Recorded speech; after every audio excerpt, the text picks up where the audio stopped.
4 na ba? 4 na ba? Oo. May 4 na araw pa tayong... Opo.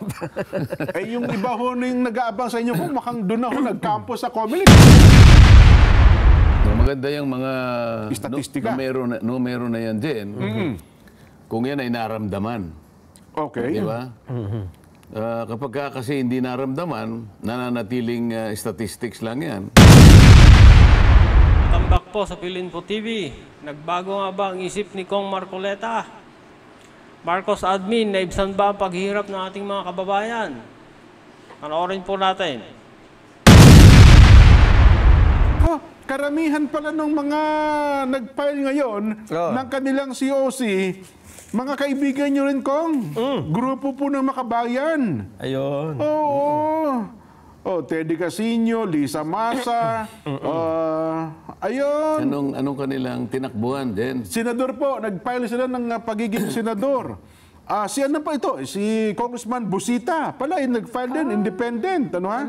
Oo. 2 miyembro ng Alyansa ng Bagong Pilipinas ang naghain ngayong araw na ito. Alyansa ng Bagong Pilipinas. Ano, yung partido po ng Pangulong Bongbong, Mayor Abby Binay. Anong... Opo. Yung alyansa, yung... Bagong Pilipinas. Yung Bagong Pilipinas. Yung Alyansa ng Bagong Pilipinas, di ba? Hindi, sinasabi mo kasi na si Teddy Casino, kala ko kasama. Hindi po, yun po yung mga sa makabayan. Ito po yung dalawang kilala. Yung makabayan, anong partido? Nakalagay po sa kanila doon, makabayan eh. Si Body Floranda, ang dami. Iba po, si Arlene Brosas, yun, mga hindi ko na babagitin po iba pangalan nila. Pero 2 lang po yung kilala na ito'y kasama nga doon sa alyansa ng Bagong Pilipinas. Camille Villar, congresswoman din po ito, at itong si Mayor Abby Binay ng Makati na tatakbo din po sa pagiging senador, Kong. So sila po ang ilan sa mga naghain ngayong araw na ito. At October 3 pa lang naman ngayon yata.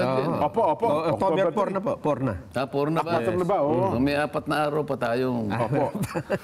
Yung iba ho na yung nag-aabang sa inyo po, makang doon na ho nag-campus sa Comelec. Ano ba niya si Bakit naman ako inaabangan kasi, Jen? Ay, yung mga vlogger po, Kong, alam nilang, ano ba niya, Jen? Darating ba talaga si Kong? Aywan ko bakit nyo inaabangan niya? Sabi ko na sa inyo, sa 8, Martes eh. Bakit? Hindi, anya, baka mamaya magbago. Ayan, sa 8 pala mag-file ng candidacy si Kong Marcoleta for senator. Kung isip, nandito na kami. Magkakampo na kami sa Comelec. Mukhang nakakampo na po sila ngayon. Parang meron lang bilang ang tatanggapin eh. Hindi naman lahat ng pwedeng sumama sa'yo. Hanggang 4 lang ata, Kong, sa pagkasenador. Doon sa loob mismo ng Comelec. Pero sa labas naman, pwede. Pwede Hanggang po. saan ka pwedeng samahan? Hanggang doon po sa gate ng Manila Hotel. Kasi doon sa tent ng Manila Hotel, nandun po yung filing ng COC. So pagpasok mo halimbawa doon sa opisina ng Comelec na kung doon tinatanggap yung COC, hanggang doon lang sila. Hanggang doon lang po. Ang pwede lang po sumama sa inyo, kaming 2 ni Nelson, plus isa pa. Si Ma'am Edna. 4 na po tayo. So, yun po. Sa mga nagtatanong, hindi po nagbabago. Nako, marami may inggit ng mga congressman pag nanalo yung si Kong Marcoleta. Iba naiwan doon sa Congress. Hindi maging mahirap pa manalo yung mga yan ng pagka-senador. Hindi nila kayang tapatan si Kong Marcoleta. Ang schedule ni Kong, 8 po ang punta dyan sa Comelec para formal pong ihain ang kanyang Certificate of Candidacy. Ayan. Okay, next topic po tayo. Ito, kung napagaan na nga ba ng Marcos administration ang buhay ng ating mga kababayan.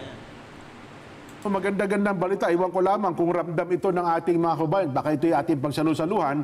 May kinalaman po sa ating Vox Populi. Binabalita po kasi ng Philippine Statistics Authority, bagamat ito ayaw nyo marinig kung yung PSA na ito,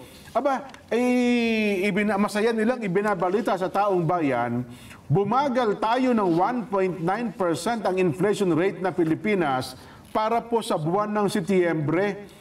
Iniulat po ito ng PSA, ang atin pong national statistician, Dennis Mapa, 1.9 ang inflation para po sa buwan ng Setyembre, mula daw po sa 3.3, medyo maganda pong ibinaba, na inflation noong pong August 2024. Ito rin daw po ay mas mababa kung ikukumpara sa 6.1% inflation na naitala po noong September last year, 2023. Sa kabuuan, nakapagtala daw po tayo ng average inflation ng ating bansa ng 3.4% mula po sa buwan ng Enero hanggang Setyembre ng kasalukuyang taon, at ito po'y pasok pa rin sa target range ng pamahalaan para po sa buong 2024 na 2% hanggang 4%.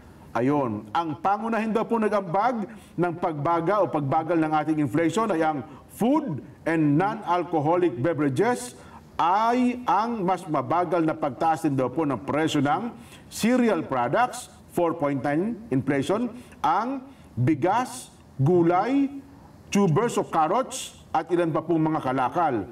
Negative kamatis, etc. Bumagal din po ang inflation sa transportation, partikular na po ang presyo ng gasolina, diesel, pati na rin daw po LPG, at ang singil sa kuryente.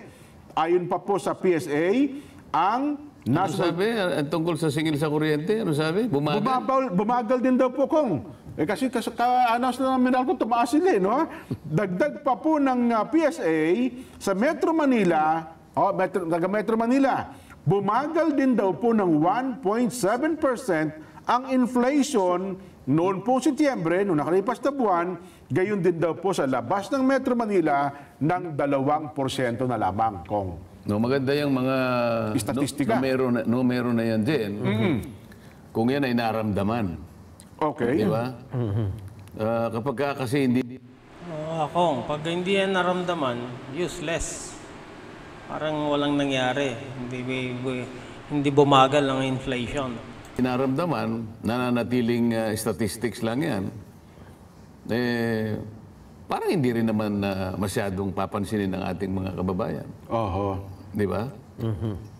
Nako, pag sinabi kasi nating inflation na ito, yung presyo, di ba? Kasi Kong? bumagal kanya, palagay mo 1.5 to 2%. Halimbawa, kapag hindi naramdaman ng pangkaraniwang mamamayan yun, ano sa kanya yun? Kasi yung pag naramdaman mo, halimbawa, nakakita siya ng manifestasyon sa buhay niya. Totoo po naman. Di ba? Halimbawa, sabi ni Nelson, bakit kaya itong pitaka ko nagkaroon ng... Pandemya. Hindi. Bakit kumapal ng konti? Maganda. Doon mo lang makikita Kung kumapal, baka kumapal sa resibo. yung kahalagahan at importansya ng binabalita mo din. Opo. Kasi yung pitaka niya, nung tingnan niya, kumapal ng konti. Ibig sabihin, dahil nga bumaba yung presyo ng bilihin, ito yung metric mo Opo. medyo nakatipid siya. Di ba? Opo. Pero kung halimbawa, sinabi mo lang na bumaba yung halaga ng ganito. Pero yung pitakan niya, nababawasan pa ng ilang sinsilyo, wala rin Hindi rin siya masaya na tatanggapin yun Walang iniwas Dito sa amin ko, mahal pa rin ng gulay. sa katawan ng tao, halimbawa. Sabi niya, kainin mo ito. Opo. Ito'y magbibigay sa iyo ng magandang resulta sa balat mo. Di kinain niya. Opo. Ba't talagang pumula ang pisngi? Kuminis ang kutis, ano? Papansinin niya yun Kasi may nangyari sa buhay niya. Yes. Ganun ang ganun ang panukat ng yung lalo na yung pangkaraniwang mamamayan. Dapat merong magbago. Dapat meron siyang makikitang kaibahan doon sa dati niyang iginawi o dating naging outcome nung kanyang buhay. Kailangan maramdaman kong Halimbawa, yung basket na pinamamalengke niya. Naragdagan, salit na mabawas. Tingnan mo nga naman kanya ngayon, napupuno na. Kahit saluyot lang kanya, dumami. Dati. Okay, next topic po tayo. Kung napagaan na nga ba ng Marcos administration ang paghihirap ng ating mga kababayan? Ito, Kong, medyo maganda-gandang balita. Iwan ko lamang kung ramdam ito ng ating mga kababayan. Baka ito'y ating pagsalusaluhan. May kinalaman po sa ating Vox Populi. Binabalita po kasi ng Philippine Statistics Authority, bagamat ito'y ayaw niyo marinig kong yung PSA na ito, masaya nilang ibinabalita sa taong bayan, bumagal tayo ng 1.9% ang inflation rate na Pilipinas para po sa buwan ng Setyembre. Iniulat po ito ng PSA, ang atin pong national statistician, Dennis Mapa, 1.9 ang inflation para po sa buwan ng Setyembre, mula daw po sa 3.3, medyo maganda pong ibinaba, na inflation noong pong August 2024. Ito rin daw po ay mas mababa kung ikukumpara sa 6.1% inflation na naitala po noong September last year, 2023. Sa kabuuan, nakapagtala daw po tayo ng average inflation ng ating bansa ng 3.4% mula po sa buwan ng Enero hanggang Setyembre ng kasalukuyang taon, at ito po'y pasok pa rin sa target range ng pamahalaan para po sa buong 2024 na 2% hanggang 4%. Ayon, ang pangunahin daw po nag-ambag ng pagbaga o pagbagal ng ating inflation ay ang food and non-alcoholic beverages, ay ang mas mabagal na pagtaas din daw po ng presyo ng cereal products, 4.9 inflation, ang bigas, gulay, tubers o carrots, at ilan pa pong mga kalakal.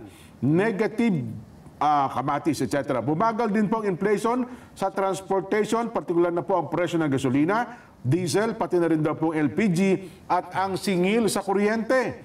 Ayon pa po sa PSA, ang Ano sabi? Tungkol sa singil sa kuryente? Ano sabi? bumagal din daw po, Kong. Kasi ka-anas na ng mineral ko, tumaas sila, no? Dagdag pa po.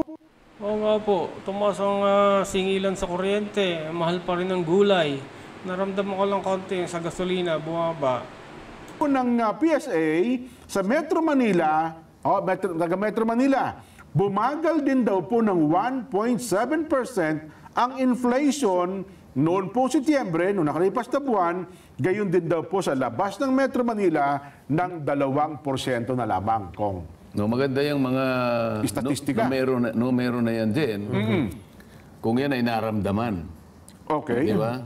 Oo nga Kong, kailangan nararamdaman niyang pagbaba ng inflation na yan para makatotohanan.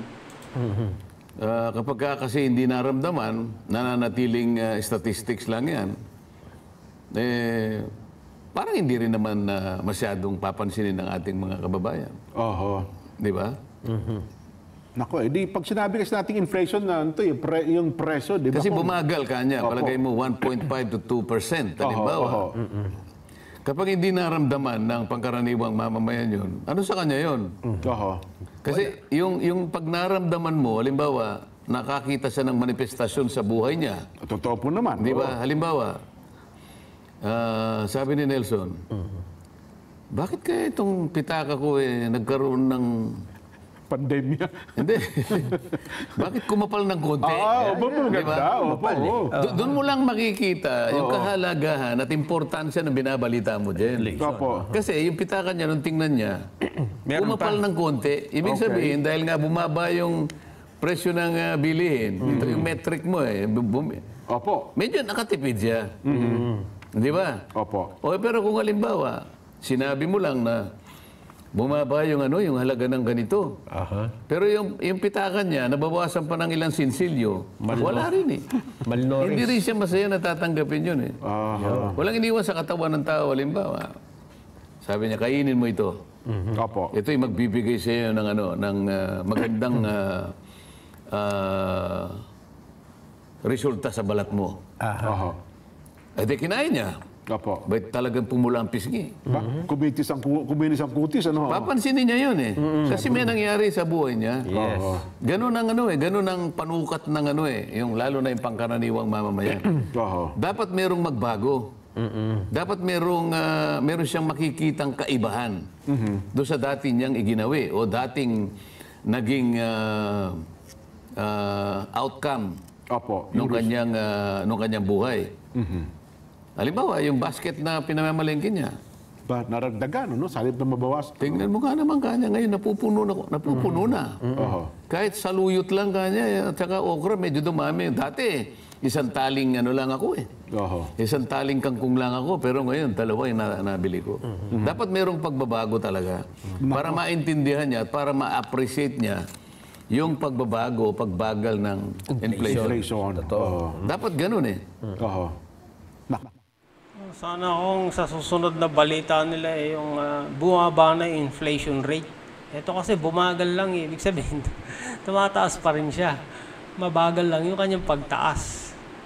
Eh di sige, baka naman... tanong mo kung halimbawa, naramdaman mo ba? Oo nga, baka nga tayo lang nagsasabing natin naramdaman ko. Baka ang ating mga kababayan naman Damang-dama, ha? Hindi, kasi kung dumaan lang ng ganyan sa buhay mo, parang hangin na halimbawa, dumampi sa pisngi mo, Opo. at least, alam mo may dumampi sa pisngi mo. May naramdaman ko. Paano? Ay, paano kung halimbawa ni Dampi wala kang naramdaman? Mahirap kung baka manhid yun. Di ba? Opo. May nagparamdam siguro ko. Malamig na hangin. Naramdaman nyo, ramdam nyo po ba? Sige, tanong namin sa inyo, no? Ho? Ramdam nyo po ba ito hong pagbagal ng... paano matatagalog yung inflation? Hindi na, tag-English mo na. Oo. Gano'n? Yung pagbagal daw po. Naramdaman nyo ba yung bahagyang pagbaba Yan. ng presyo ng Bilihin. pangunahing pangangailangan? Nako Kong, di namin ramdam masyado eh. Mahal pa rin ang gulay, yung bilihin. Yan. Kung sagot nyo po yung opo, naramdaman po namin kahit bagya lang. Kahit bagya, naramdaman po namin. Letter A. Kung sagot nyo naman po Mas mahirap nga eh. parang namanhid po kami. Wala po kaming maramdaman. Letter B.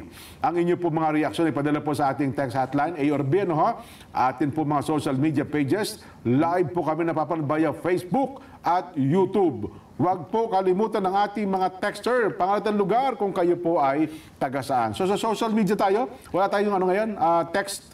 Ayun. Okay, hanggang dito na lang po muna. Suportahan mo natin ang Net25 at saganang mamamayan. At siyempre si Kong Marcoleta sa kanyang bid para maging senador. Maging mapili po tayo at mapagmatsyag sa pagboto. Maraming pong salamat.